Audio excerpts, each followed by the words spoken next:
Your hands were made for greatness. Mighty hands for painting, paneling, and clicking the submit order button on HomeDepot.com to get that duvet. And these Egyptian cotton towels delivered right to your door. Do more with decor at the Home Depot. Save up to 30% on select bedding and bath. Now at HomeDepot.com. More saving, more kinds of doing. Valid on select items online only. Free delivery on select items $45 or more. Enter promo code BEDBATH15 at purchase for an extra 15% off. Visit HomeDepot.com for more information.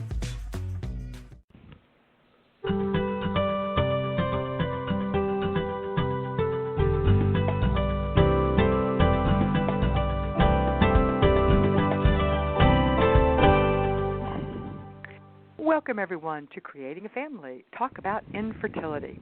Today, we're going to be talking about current options in egg donation, a question we get a lot of from many of you, so I know you're going to enjoy it.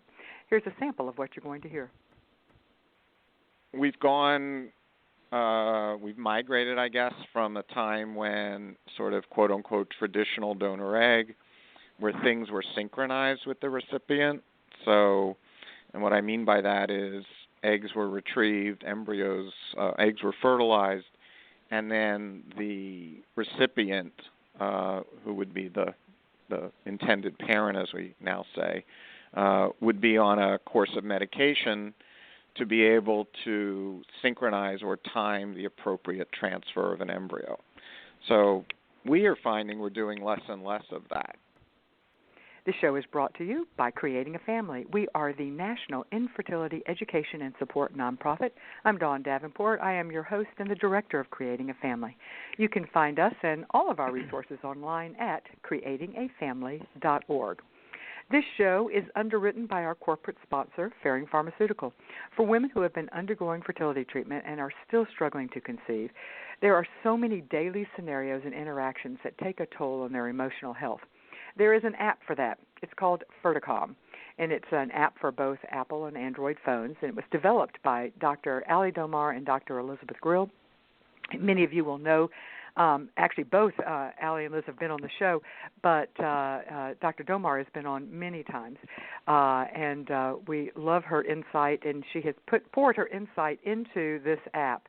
It was designed for women to address the many challenges that come up, and they address like 500 different coping options. So it's really useful, and it's free, and you can get it at ferticomapp.com. That's ferticomapp.com.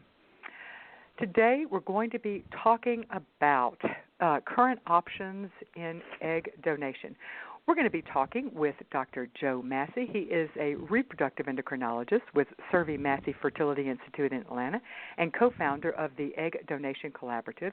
He also is has been a long-term friend of Creating a Family. He is a personal friend of mine, and he's served on our board for years, and so we are thrilled to have Dr. Massey back. We also have Dr. Ronald Feinberg. He is a reproductive endocrinologist and the director of the IVF Programs at Reproductive Associates of Delaware, and he is the co-founder of the Egg Donor Collaborative. Welcome, Dr. Massey and Dr. Feinberg, to Creating a Family. We're so glad to have you. Thank you, Dawn. All right. Well, we usually try to start at the beginning. Now, most of our audience, quite frankly, is well aware of egg donation, and this is a topic that we do cover fairly frequently. However, I think it's always helpful. We get new people dropping in all the time, and many of them, I should say, are at the very beginning of their infertility journey, and so many of them have never even given much thought to egg donation. So let's start kind of at the beginning. Dr. Massey, so who is egg donation primarily used for treating infertility? I guess the first easy answer for who needs egg donation is the group of women who are at the high end of reproductive life, upper end of reproductive life, let's just say 43 to 45 or even older, who are thinking about trying to get pregnant using assisted reproduction. And in that age group, it's fairly well known that the success rate from IVF can be really low. There are exceptions to that rule, but generally success rates can start getting into the under 10% range, depending on how the woman is. The other factor or the other group, though, are those women who are younger, and they might even be in their 20s or mid-30s, who are found to have what we call low ovarian reserve or diminished ovarian reserve. People who are web savvy sometimes find DOR. They Google DOR and they find people chatting about it, and they pretty well know what it's all about. Some people also call it premature menopause. We hear people.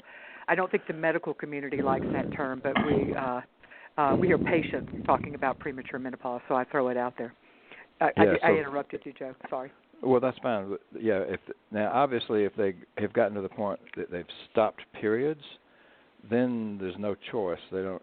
It's not a decision if they're amenorrheic because they have premature menopause or even So, but the ones I'm talking about are still having periods, and something else is telling them and their doctors that they need to think about egg donation. So the DOR people are having periods, but they have the low AMH, and I know you've talked about AMH on your program before.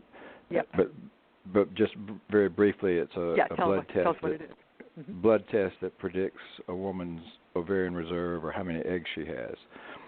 Now, but the other way people find out that they need egg donor is they try assisted reproduction, IVF, and they get 3 eggs or less and 1 embryo that doesn't look so good, or even embryos that look good but they don't get pregnant, and their doctors are telling them that their odds of success if they try again are low. Mm-hmm. So then the discussion turns to egg donation as an option. But Joe, let me ask you a question. You said, as far as the age, you said kind of the 43 to 45 range, and I had 2 questions about that.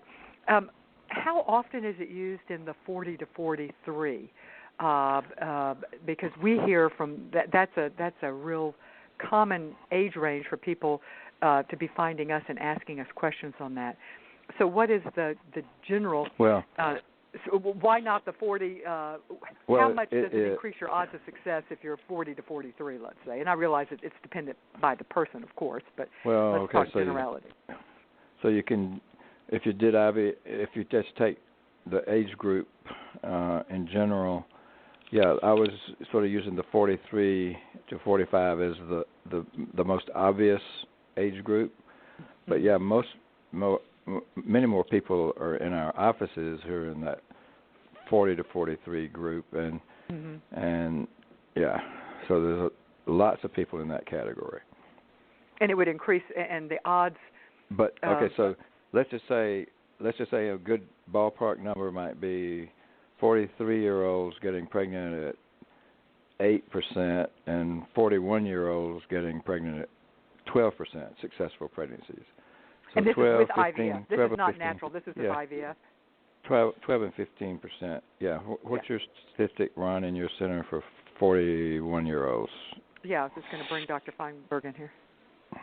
Well, I would imagine it's somewhere in the 10 to 20% range, but it's kind of all over the place because it's often limited by how many cycles someone is able to do, what sort of egg production they're having from any given cycle that they do. The good news, this is not on the topic of egg donation, but for women that are in their early 40s, if they are able to produce a chromosomally normal embryo, they have a similar success rate to women who are younger. So it really, for those women, it gets to the point where if IVF really isn't successful for them, then moving on probably makes sense, or considering egg donation makes sense. It's interesting, though, from a historical point of view, that it wasn't always obvious that egg donation would ever be successful. Both Joe and I certainly remember the time when the original cycles of egg donation were carried out. The original paper that was published on the first 2 cases of egg donation, it was actually in women in their 20s who suffered from a lack of ovarian function completely. And because if you think about it, an egg coming from a different person and a sperm coming from a different person, we're essentially creating an embryo that's genetically distinct from the person that's going to carry the pregnancy. And while we take it for granted now that it's a fairly successful approach, no one knew what the ramifications would be. So it was one of those aha moments in reproductive medicine when we That's could. That's fascinating to think about, isn't it, now? I mean, because we do take it for granted now, but you're right. In a normal, I'm really not giving it much thought, but in a normal pregnancy, the fetus and the embryo and then the fetus is half genetically connected to the mother, and so it's perhaps seen as less alien by the woman's body. So I guess there was some concern at the beginning that the woman's body would reject. That's fascinating, yeah. Well, it makes plus, sense. Yeah. If you think about all people that have organ transplants, and you can't just pluck an organ from one person and stick it into another without doing a lot of cross-matching of certain antigens and using anti-rejection medications and things like that. So it's amazing that we can do what we do and that it works as frequently as it does, and that we don't run into those issues. It's actually, go ahead. No, I was going to say it's actually spurred a lot of research into understanding how does the uterus really work? How does the uterus really accept early embryo implantation? Whether the egg came from, the person that is carrying the pregnancy, or whether the egg came from, an egg donor. So, and along those lines, as kind of an offshoot, we do a fair number of cycles of embryo adoption and embryo donation. It's kind of the same sort of magical, mystical, question. How does that even work? But it does. So it's nice to keep. Yeah, it is. It's interesting. It's good to keep the miracle aspect at least in mind. Although I realize that you medical guys don't necessarily grow with the miracle thing, but nonetheless, there is something kind of wonderful about the whole thing working. And that's Absolutely. a good segue into a question that we received from Aaliyah. I was going to save it for later, but it's too good a segue not to use it now. She says, my husband is a positive blood type. I'm Rh negative blood type, and I'm told that I have to have a shot to help my body accept the baby conceived with my husband, especially if we have a second child. How will this change if we end up using an egg donor? So her blood type is Rh negative, her husband is Rh positive. Dr. Feinberg, can you tell me how would does that have any impact on egg donation? I mean, hopefully she's not proceeding with egg donation only because of that issue. But to my understanding, it really shouldn't matter. If she chose a donor who is Rh positive, which most donors would be, she would still require her RhoGAM injection at different times during the pregnancy. But to my knowledge, maybe Joe knows something I don't, but I'm not aware that should dampen the potential outcome. No, it shouldn't. No, it wouldn't affect the outcome. All right, let's get back to egg donation. So just briefly, what is the medical process for the donating woman? Dr. Massey? The egg donor has to be pretty brave, and that's one of the elements of all of this. She's got to be willing to go through all the injections that the regular infertility patients go through. 10 days, let's say, of injections, monitoring frequently with blood tests and ultrasound tests, a good bit of time involved in that. And she's got to be willing to be put to sleep and have a needle put through the vagina under ultrasound guidance into the ovary and have the eggs collected. I think I guess the biggest side effect from that's common is that I tell patients it bruises the ovaries, because in essence that's what happens. They get several puncture sites in the ovaries and they just are uncomfortable for a few days. That's the typical thing. Mm-hmm. So it's usually managed with mild analgesics. They do have a risk. It's it's gotten to be a very small risk now, probably 1 or 2% still in donors, but not a very high risk. But a few donors, despite all of our precautions, will get overstimulated, and there's a syndrome of hyperstimulation that can, in very unusual cases, make the donor pretty sick with ovaries that are, let's just say, the size of a cantaloupe or grapefruit. So that's an extreme, but the common elements of all of this donation process are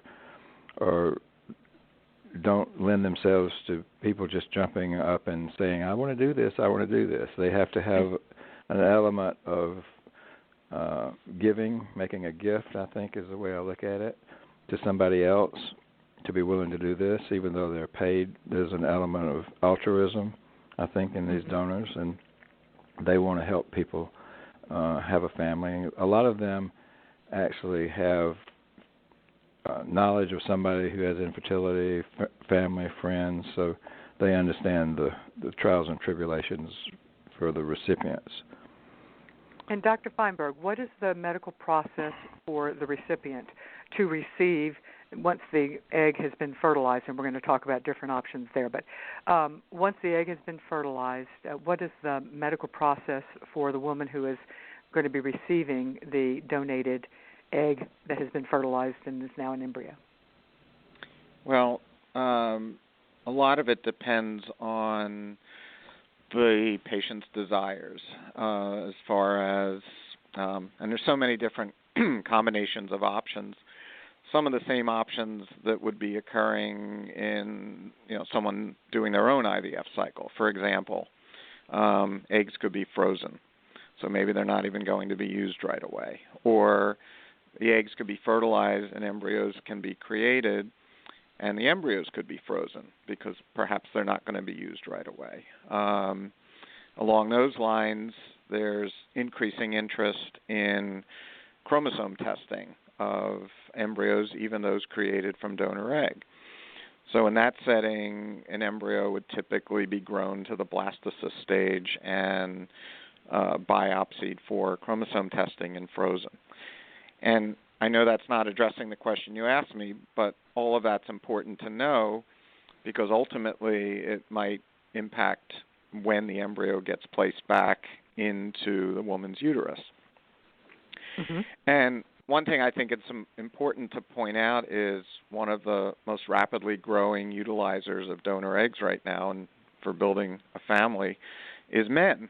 And men are uterine challenged.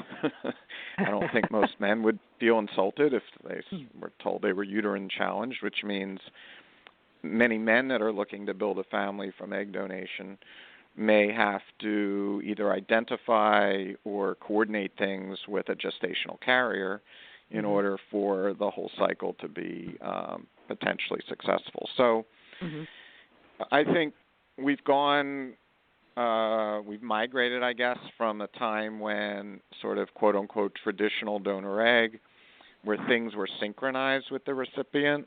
So, and what I mean by that is eggs were retrieved, eggs were fertilized, and then the recipient, who would be the intended parent, as we now say, would be on a course of medication to be able to synchronize or time the appropriate transfer of an embryo. So we are finding we're doing less and less of that. So what I mean by synchronization is the woman who's going to be carrying the pregnancy would typically be on a course of estrogen to prepare her uterine lining. And assuming the uterine lining is developing the way we like based on ultrasound pattern, she would then be prescribed some progesterone on top of the estrogen. And with that, we're counting on the embryo being ready to be transferred. Typically, that would be a fresh embryo transfer.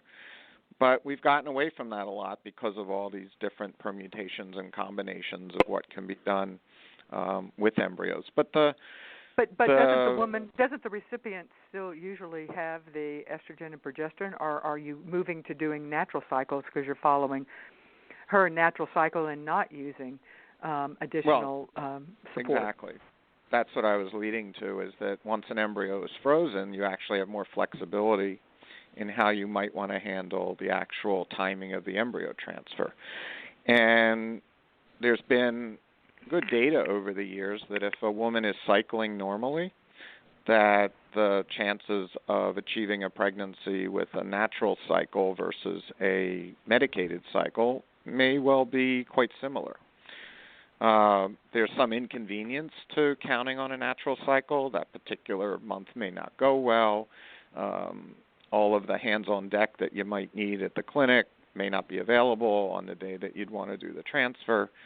So it's a little more predictable to be able to do a medicated cycle, but there's all different combinations now of how frozen embryo transfers can be done.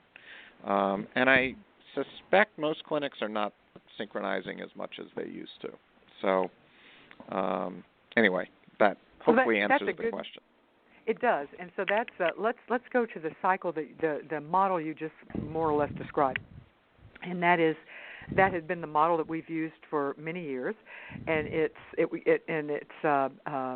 where usually a younger woman is found, and she goes through the stimulation cycle, which Dr. Massey described, with injections and whatever, and then the recipient has the however many eggs, and often it's a fair number of eggs because these are younger women, and with no fertility issues, and then they make the decision, as Dr. Feinberg mentioned, of whether to freeze the eggs or whether to fertilize the eggs, or whether to split them, fertilize some, creating embryos, and freeze some as eggs.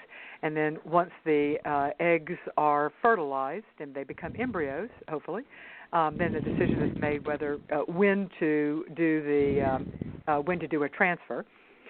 So we've got that type of. So that's using a one-on-one.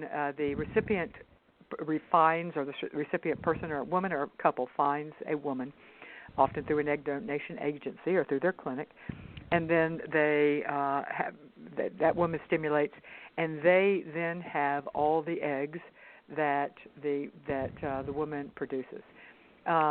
So let's talk about some of the advantages to this traditional model. Dr. Massey, what are some of the advantages to the recipient couple or woman finding a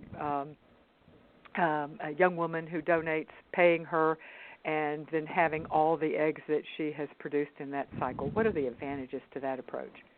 And is it still done? Well, frankly, we don't do it much anymore.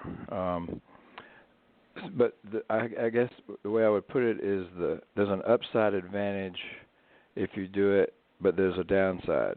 So because unless it's a proven donor, you never know really what you're going to come up with in terms of the numbers of eggs. So the upside advantage is that if a donor produces, let's just say, 20 mature eggs, the recipient's going to wind up with enough fresh and frozen embryos to have as many children as she wants from that one donor. I mean, that might be being overly optimistic, but her chances of having a baby from that would probably be in the 90% range. But on the other hand, she's taking some of the risk that the donor can disappoint, and that can happen. So she could wind up with 9 eggs, and so it's our clinic has adopted a model that's more along the lines of a 6-egg scenario or a 12-egg scenario. And okay, we'll come back to that because I want to finish talking about this model. Okay, so some of the advantages and disadvantages are certainly one of the things to know about this, and I'm going to call it the traditional egg donor model, is that it is less predictable. Joe, do you know what the cost is, just roughly arranged that the cost for this type of egg donation model is? I'm going to say $25,000. Okay. What is it? Y'all do it? Ron, do you do traditional? Well, I think the whole model has changed in large part because of egg banks and egg banking. Right. We're going to come to that in just a minute. Yeah. So no, I know, but that impacts. I mean, we now have a renewed appreciation of the value of eggs, I guess is what I'm trying to say. So if an egg donor is a high producer of eggs, you may not really want to put the recipient in a position of having so many eggs that they end up with embryos that they're not sure what to do with down the line. Yep. Mm-hmm. And so it actually becomes somewhat wasteful in the fresh egg arena. And so there's also the fact that we've just gotten a whole lot better at working with donor eggs, as we have in general with IVF. So I tell my patients that I think it's unlikely that anyone would need more than 6 to 12 fresh eggs to help them achieve a pregnancy. And in fact, because egg banks do sell eggs in lots of 6 typically, and lots of people get pregnant from 6 frozen eggs, I think 6 to 8 fresh eggs is probably sufficient for most people, depending on their desire for, basically deciding how many babies they might want from a group of eggs that they're using. If they have, wait. If they have 8, are you saying that is likely enough for, to use the vernacular, an heir and a spare, to have a child and a sibling, to have 2 children? Is that would, if you've got young donor eggs, is that what my understanding is that what you're saying? 8 would be enough to... I think 6 to 8 is sufficient for most people to have 1 baby, and they'd have a pretty good chance of having 2. But if somebody knows going into it that they're going to want 2 children, I would probably steer them towards 8 to 12 eggs. Mm-hmm. Because also there's commonly the desire to have genetically matched siblings. Exactly. So, but I think it's rare that people would need more than 12 eggs. So if you have an egg donor that's producing 20 eggs or 25 eggs, do you really want to have all those eggs fertilized on behalf of one recipient? And plus, the costs of putting an egg donor through a cycle and the medications and everything else, I think the estimate Joe gave is a little bit low for a one-on-one donor match, especially if somebody needs an agency to identify a donor. Mm-hmm. I think what a lot of recipients ask us, why is egg donation so expensive? And I explain to them that the actual costs to the clinic to put a donor through a cycle can range from $15,000 to $20,000 or more, just the costs. So, prices go up from there, unfortunately. So that's where I think the whole field has looked at it and said, how can we be a lot more efficient with the use of fresh eggs? And actually the little brainchild that Joe and I came up with, our egg donor collaborative, looked at ways that how can we be more efficient initially with fresh eggs. So, I'm just saying if there's recipients that happen to be in 2 different clinics, then it creates a natural situation for egg sharing, and I'm sure you want to I'll defer back to you for the questions that you want to ask about that. All right. So for the traditional model, some of the it's a less predictable. You're not sure how many eggs you're going to get. And Dr. Feinberg, I was really thankful that you mentioned very often that people, when they're first thinking about egg donation, do not recognize that having too many embryos, then that's after you fertilize the eggs, of course, but having too many embryos at the beginning, everyone is thinking the more the better. The more, every embryo is an increased chance that I will become a parent. And so they're only thinking of the positive. The downside, or the flip side, is that once you've achieved your desired family size, the excess embryos, for many people, not all, but for many people, weigh heavy on what to do, and making decisions about that is an issue that I think we as a profession have not spent enough time talking about. And we as an organization is creating a family, we end up spending a lot of time talking about it because we're who they reach out to when they're trying to make decisions about what to do with these embryos. So anyway, that is certainly a disadvantage, another having too many. Another disadvantage is the cost, which at the very least probably about $25,000, probably more. An advantage, though, I would say, for talking with patients, if they know they want 2 or 3 children, then from their viewpoint, it may be economically worthwhile if they end up with a donor that produces a fair number, and of course they may not. That may not happen, as Dr. Massey had pointed out. It's not always a guarantee, but if they want to have genetically related children, and they think, well, if I need 6 eggs to give me pretty good odds of having 1, and I want 3 kids, and if I were to end up with 18 to 20, well, then I'm right and economically it would probably work out as well. So those are, I think I'm doing kind of a brief, a crib note version of the advantages and disadvantages of the traditional model. Now, I do want to, let me just pause a moment and remind everybody that you are listening to Creating a Family. We are the Infertility Education and Support nonprofit, and our mission is to provide unbiased, medically accurate information to the patient community. We exist because we have partners who believe in our mission of providing unbiased, accurate information, and one of our partners is Manhattan Cryobank. They are dedicated to helping clients have healthy babies by analyzing a client's DNA in combination with the DNA of prospective sperm donors to provide the client with a personalized catalog of safer donor matches. Now, as Dr. Feinberg just mentioned, we are now going to be moving into talking about shared fresh cycles because, as we point out, sometimes especially if it's a donor who has donated before, you may make the assumption that there is going to be a fair number of eggs. So the idea came about quite a few years ago that, well, what if 2 patients went in together and split the cost of having having a traditional egg donation cycle? So let's talk about, Dr. Feinberg, the idea of a shared cycle. We've got 2 patients who are splitting the cost of a fresh hiring and paying and going through the process of using a fresh donor. So let's talk about that. First,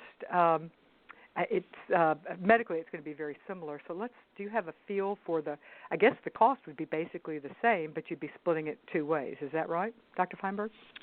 Well, no, because the cost to the work that has to be done for the clinic is double, meaning you have 2 sets of eggs, 2 sets of sperm, 2 sets of embryos that are being created. No, I'm talking about you have one donor. She produces 20 eggs, and so 2 couples go to, and one gets 10 and one gets 10, that type of thing. Okay. I guess I misunderstood what you were asking. So what are you asking? Could you repeat the question?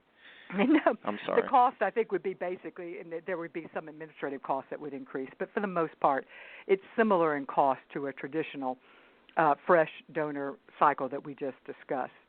The cost of cycling right. The cost of cycling the donor would be the same, but the actual administrative side of it takes a lot of effort because the future parents have a lot of very specific needs and desires. So the ability for any given clinic to find or identify 2 recipients who happen to want to use the same donor's eggs, that can be a challenging phenomenon. So you've got admin costs you've got to add on. Yeah. Well, so let's say a given clinic has 20 or 30 or 40 different egg donors available. The odds that there are 2 recipients coming through willing to bear the cost of egg donation at the same time when one donor at her convenience is able to cycle and produce eggs, that's a tough thing to make happen. I mean, we do it, but I guess what I'm getting at is it sounds great in theory, but unless it's a massively sized clinic that has many, many people at any given time looking to do egg donation, sharing eggs from one donor within a clinic is a tough thing to pull off. Logistically is what you're saying, and I hear your point. Logistics, correct. Yeah. It also negates some of the advantages if for the families who are wanting to do egg, wanting to guarantee as much as possible that they can have 2 or 3 children from the same donor. It would be a disadvantage to them to share because that reduces their odds. Somewhat of a cost. Yeah, you're really lining up 3 different parties potentially to make something happen. It's kind of like a solar eclipse almost. Oh, no. Yeah, so it happens, and we do it. And the other thing is that popular donors are popular donors. So a donor that, is sought after by one intended parent or set of parents might be well sought after by another. So yes, I think one of the thoughts behind egg sharing is where a situation where if there's a mechanism to have recipients who wouldn't necessarily be at the same clinic be able to share eggs, that would be a more efficient way to approach things. You're increasing your pool. Mm-hmm. Yeah, exactly. So that makes sense. But yes, I mean shared eggs is alive and well. Lots of clinics, most clinics try to offer that if they possibly can. But I think what's spurred the rise of egg banks is the fact that there are many people who would love to do sort of a shared egg experience due to somewhat lower costs, but just don't have a buddy to share eggs with. Yeah. So, if eggs are frozen, then by definition that's egg sharing. It's just delayed egg sharing. And that's a really good intro to the next thing, which I want to talk about, which is egg banks. And which, honestly, egg banks have truly revolutionized, I think, the way we do egg donation for infertility. So let's talk. Dr. Massey, what is the general cost? Well, first of all, explain the concept of an egg bank. I think it seems obvious what we're talking about, but it probably isn't. It only seems obvious to us because we swim in these waters. So, Dr. Massey, what do we mean by an egg bank? And then what is the general cost? Well, generally speaking, I mean, an egg bank is set up to take advantage of the efficiency of our relatively new ability to freeze eggs reliably. And for the reasons that Ron was addressing, getting all the eggs from a donor is inefficient. And another aspect of that is fresh donors are sometimes basically take a long time to get organized and done. So clinics for the past about 10 years have acquired the technology to be able to freeze eggs well, and the ones who have created egg banks basically invest in cycling donors at their convenience. Let's just say students might want to do it in the summertime. They might harvest their eggs in the summertime when they're out of school, and they're in graduate school, just for example. They harvest the eggs, and they make an investment in doing that process, and then they have an inventory of eggs which are then quickly available to recipients who decide, well, they want to do this in January. Now it's December, and they don't really want to wait till it's convenient for a particular donor to do this in February or March. They've been through a lot of delays with their own fertility issues, and now they're ready to move on. And so there's a speed of access element, and then there's also the ability to take 6 or 12 eggs and make it cost effective. So then, how much does it cost? Basically, it's really not. It's not saving.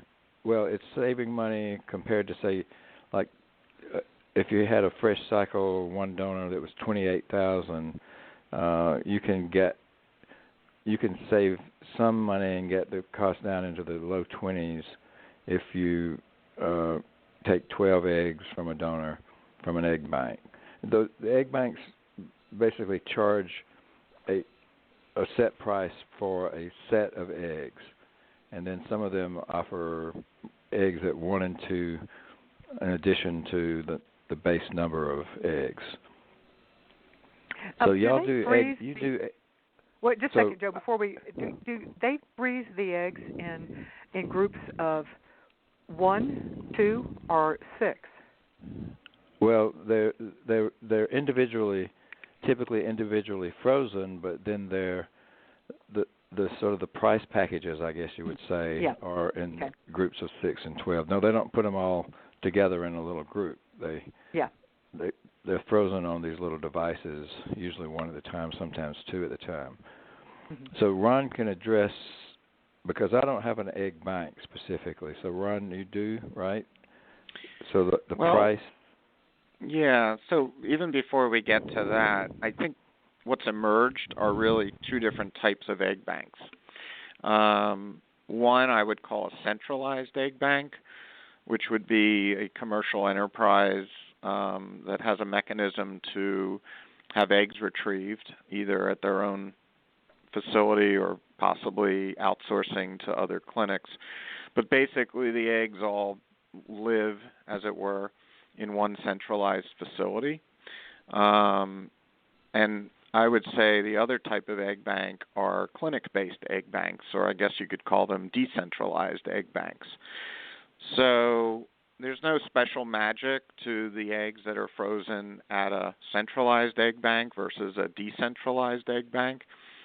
What a centralized egg bank may offer is a larger selection because they've made their business model such to constantly maintain a certain inventory of eggs to keep up with their own demand. A decentralized egg bank might be what a clinic sort of accumulates over time. Either they are passively accumulating frozen eggs, meaning, a fresh donor goes through and maybe 12 eggs are given to a recipient, but there's another 6 eggs that aren't spoken for, and then those could go into the clinic's egg bank. Or a clinic decides, hey, this is a really great donor. She's been popular before. We don't have a recipient at the moment who might want to use those eggs, but we feel pretty confident that if we cycle the donor because it's summertime and she's a student, someone will come along and want to use her frozen eggs. So to a certain extent, there's overlap to those models. So there are clinics that have decentralized egg banks that contribute eggs to a centralized egg bank.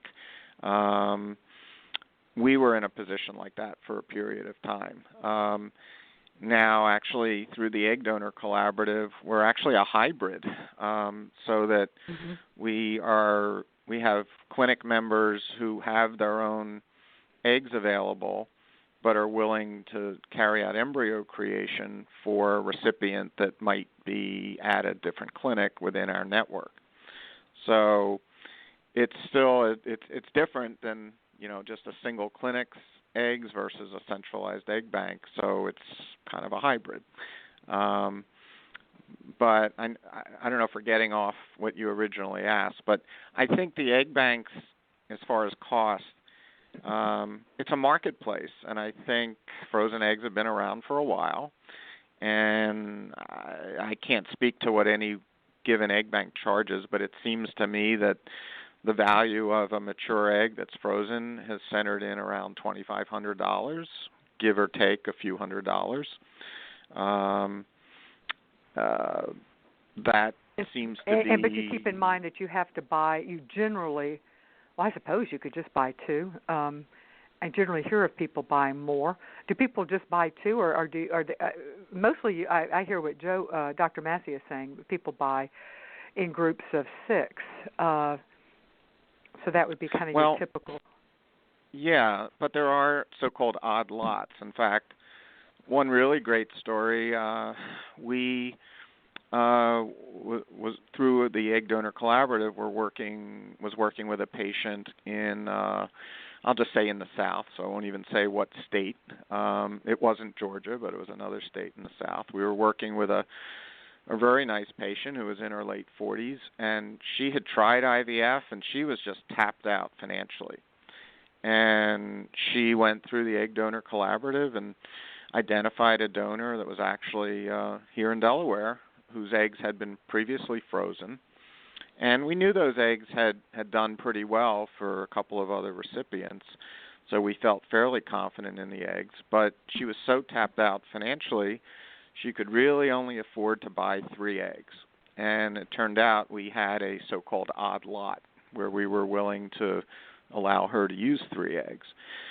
So what happened was her husband shipped the sperm to Delaware, frozen sperm, and we thawed the 3 eggs, and actually I believe we ended up, all 3 eggs survived. We created 2 nice blastocysts, shipped those blastocysts back to her home clinic, and wouldn't you know it, she conceived after years of infertility and years of trying IVF on her own. So in theory, 1 egg could help somebody get pregnant, but I think the field has settled into the fact that probably 6 eggs is a reasonable number of frozen eggs to give someone a fairly decent shot at achieving success. I will say, though, that part of the downside of frozen eggs is some women's eggs just don't freeze well, and that number is estimated to be about 10 to 20% of women. Their eggs may be great when they're used fresh, but they just don't work very well frozen. They either don't survive the freeze and the thaw, or they do survive, but when they are fertilized, they just don't produce good quality embryos. And even the top-notch experts are scratching their heads trying to figure out what's really happening at the cell level to some of these eggs that's making them not able to do well in the frozen state. I mean, it has implications for women doing elective egg freezing, for fertility preservation and all of that. It may be someday we'll discover a genetic marker or something that we could say to a woman, your egg should do fine to freeze, but somebody else maybe not so well. So that's part of the downside of using frozen eggs, is there's a level of unpredictability. I think most of the egg banks, whether centralized or decentralized, will put some kind of warranty or guarantee on the eggs, and that's built into the price so that, when somebody purchases a group of eggs, either from a clinic or an egg bank, there's usually some quote-unquote warranty behind it, meaning the eggs would be replaced if things went bad. Right. Or pregnancy, or you can come back and could get another set of eggs if no pregnancy results. All of those are you need to check with your clinic or the egg bank, wherever you're using it. Okay, so we've talked about egg banking. Let me just pause a minute to remind everyone that you're listening to Creating a Family, and we're talking today about the current options available in egg donation. And we are talking with Dr. Joe Massey. He is a RE, reproductive endocrinologist with the Servy Massey Fertility Institute in Atlanta, and we're talking with Dr. Ronald Feinberg. He is with the Reproductive Associates of Delaware. He's an RE with Reproductive Associates of Delaware, and they are the co-founders of the Egg Donor Collaborative. All right, so now we've gone through talking. Oh, let me pause a moment and let me thank another one of our partners who it is through their generosity and their belief and their support in what we do that we're able to bring you this show. One of those partners is IntegraMed Fertility. They are the largest network of fertility practices in the country. By combining the latest innovations in the reproductive sciences with compassionate and customized treatment plans, IntegraMed practices are able to provide the very best possible care. All right, back to our talking about the current options in egg donation. We've talked about the traditional fresh model. We've talked about sharing a fresh donor, so the shared fresh traditional model. And then we've talked about egg banks. And you mentioned it was, Dr. Feinberg, you mentioned that the Egg Donor Collaborative is a kind of a hybrid, and there are probably some others out there that also are different different. So, Dr. Massey, what does the Egg Donor Collaborative do that is a hybrid between the centralized and the decentralized, and what are the advantages there of that model? So, well, the Egg Donor Collaborative really isn't a bank. It's I think of it as a portal of entry into multiple lanes of access, I guess I would say. So there are over 300 donors listed from a variety of centers around in the eastern part of this country, and each of them has their own donor pool. But some of the donors are available fresh, some of them are frozen, some of them, for example, from our clinic, if they're frozen, it's usually on the passive model that Dr. Feinberg talked about. We don't deliberately freeze eggs, but sometimes we have leftover eggs that we freeze. But so from the recipient standpoint, it in a way it doesn't really matter, I think, exactly what the model is for the particular clinic. So each of the centers provides a listing. Patients can go online and look at the donors and pick them by their own specifications, hair color, eye color. Well, we don't usually use eye color, but hair color, education, athletic ability, musical ability, whatever they're looking for. And they look at profiles online and then make a selection. And it doesn't matter really from the recipient standpoint where the donors are, because what happens is embryos are created, let's just say, for example, in Delaware or Atlanta, and shipped to a recipient, and a recipient could be really anywhere. They can have embryos shipped to their own home center as long as those centers are willing to collaborate with us. Is the main advantage then that it opens up the pool of potential donors that you're looking for, and you get a choice between whether it's a frozen cycle or a fresh cycle, or whether Yes. you're using it frozen or fresh? So Yeah, as opposed to just working with your own clinic, you're now working with X number of clinics who are part of the collaborative. Is that am I summarizing it correctly? Exactly. So, so each of the clinics is agreeing that, let's just say, a recipient only wants 6 eggs from a donor who doesn't have any eggs banked. Then these centers agree to let her have 6 eggs harvested fresh, and then they would retain and freeze the other eggs themselves. Gotcha. And because embryos are routinely frozen, once fertilized, in fact, there's some evidence would indicate it's even preferable, at least when the woman is the one being stimulated, it's preferable to freeze. So it's really no disadvantage at this point if even if it's a fresh egg, once it's fertilized, it's going to be frozen and it will be shipped to your home clinic. So it's taken away the person having to travel, the recipient. Right. So one of the models that we didn't talk about, Ron touched on it earlier, was agency donors.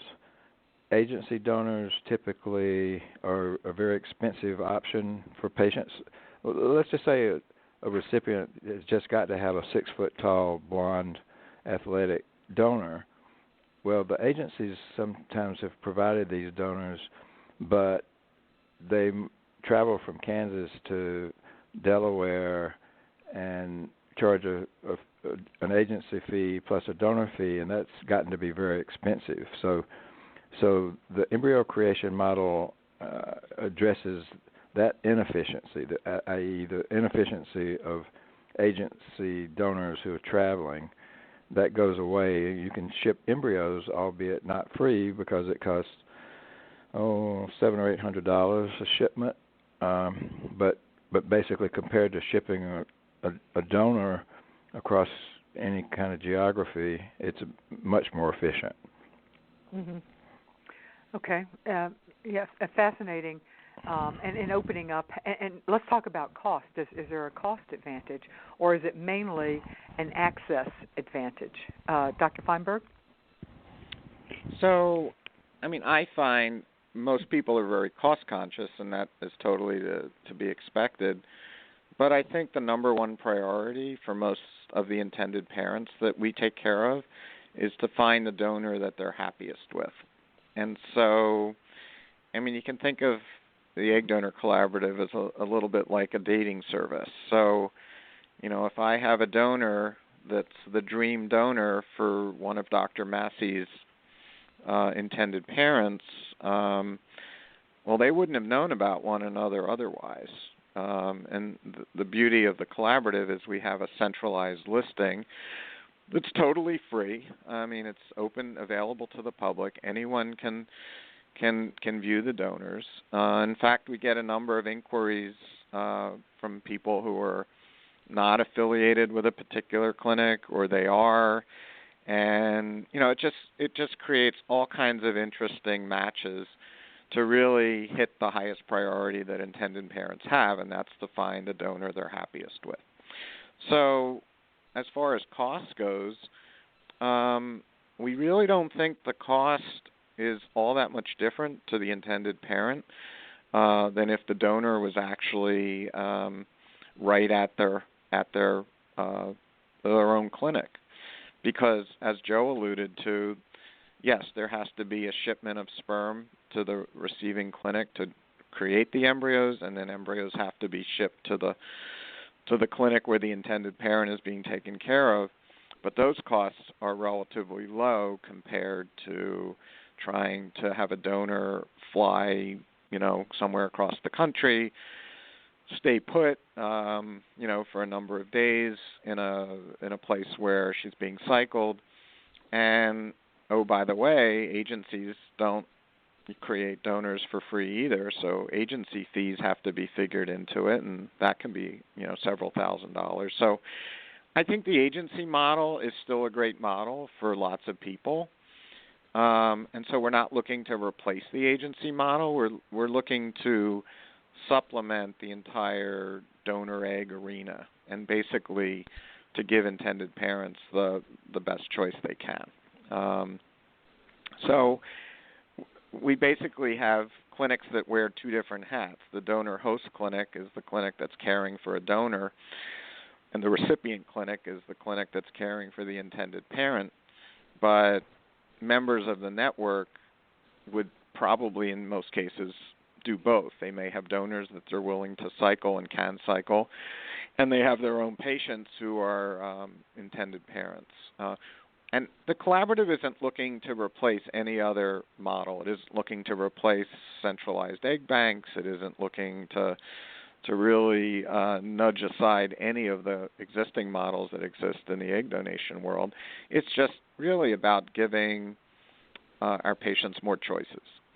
And it's worked well. We started the collaborative. I think it's been about 1.5 years now. We've had several pregnancies that we're all feeling great about because they wouldn't have happened otherwise if it hadn't been for the collaborative. And we think there's a lot of potential. We are chugging along. We're open to having more clinics join the network. And honestly, for Joe and I, it's been a labor of love. I wouldn't say we're a not-for-profit organization like your organization, Dawn, but we're really looking to expand the care options for people that want to grow their family. That's really the goal. And it looks like we're on the right track. We'll see. You'll have to have us back in 1 year and give you a progress update. Progressing. Well, it does. It seems like it's a good option for, at least for people who are looking for an egg donor. It increases their pool of people to look for. Yeah. Dr. Massey, before we there's another option we need to talk about, just briefly, I think, but that is going abroad for an egg donor. I'm not hearing it as much talk, as much chatter amongst the patient community. But I think the main advantage there is cost. So but there are definitely some disadvantages as well. Can you talk to us just briefly about the option of going abroad? Well, I would agree with your point that it's not sort of a buzzword anymore to do it.